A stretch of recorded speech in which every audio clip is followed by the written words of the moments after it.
We have with us tonight someone who was a great influence on your early life, Carol. It's your third grade teacher from PS 76. I know what I am.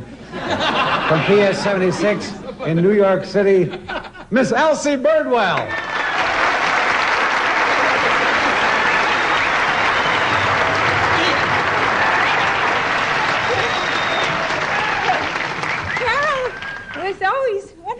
Students, and I like to feel that I had something to do with his success in later life. I have something here that you might be interested in seeing.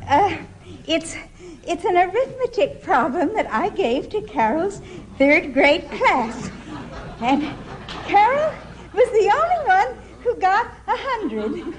This was the question. A subway train pulled into a station with 93 passengers. When the doors opened, the following got off: 17 Polacks, 9 Spicks, and 3 Jungle Bunnies.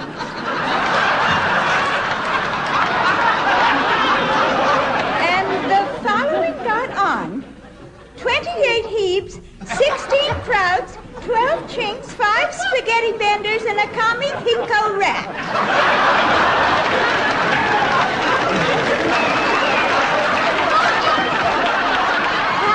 People were left on the train. And here, in his own little handwriting, Carol wrote down the correct answer. There would be exactly 19 fags left.